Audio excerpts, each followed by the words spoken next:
السلام علیکم ناظرین، اتحاد ایک ایسے جذبے اور چیز کا نام ہے کہ جو اگر جس قوم میں ہو، جس ملت میں ہو، تو اس کو شکست دینا انتہائی مشکل ہو جاتا ہے۔ اسی سے ریلیٹڈ ایک واقعہ آج آپ کے سامنے بیان کریں گے کہ کس طرح چنگیز خان نے بخارا کو فتح کیا۔ تو ناظرین،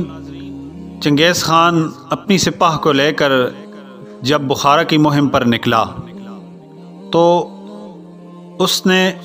پہلی دفعہ جب بخارا کے لوگوں کے ساتھ جنگ کی تو اسے شکست ہوئی اور وہ واپس پلٹ کر اپنے خیموں میں گیا اور وہاں اس نے اپنے وزیروں اور مشیروں سے مشورہ کیا کہ اس قوم کو میدان عمل میں شکست دینا انتہائی مشکل ہے، تو آپ مشورہ دیں کہ ان کو کس طرح شکست دینی چاہیے۔ اس کا ایک وزیر تھا جس نے اس کو کہا، اے چنگیز خان، اگر تم نے ان کو شکست دینی ہے تو ان میں دراڑ پیدا کرو، ان کو 2 گروہوں میں تقسیم کرو، تب بھی تم ان کو شکست دے سکتے ہو، وگرنہ ان کو اس طرح شکست دینا میدان جنگ میں مشکل ہوگا۔ تو اس پر عمل کرتے ہوئے چنگیز خان نے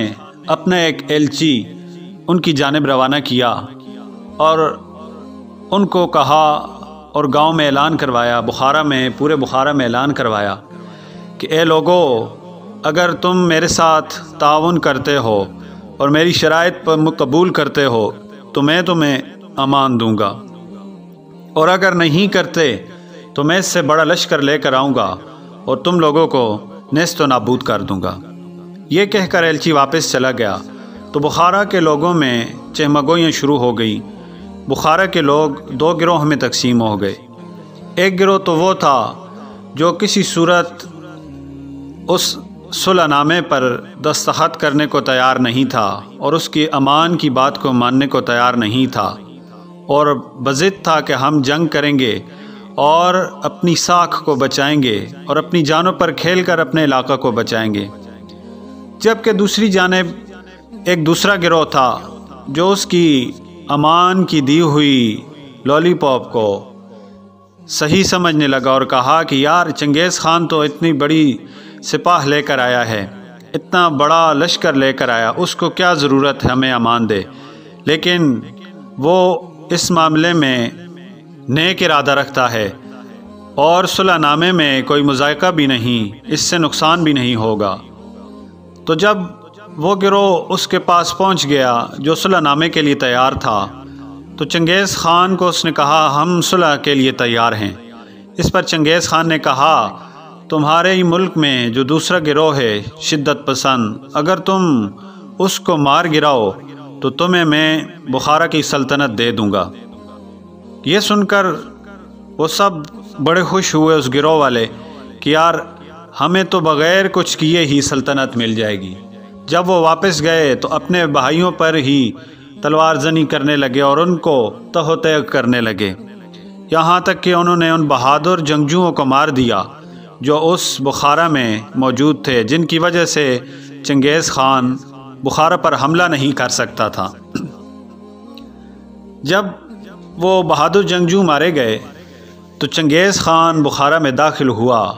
اور سب سے پہلے کہا کہ ان لوگوں کو مار دو جنہوں نے اپنے بھائیوں کو نہیں چھوڑا اور اپنے طاقتور جنگجوؤں کو مار دیا۔ تو وہ بڑے حیران ہوئے اور کہا، اس نے تو ہمیں امان کا کہا تھا۔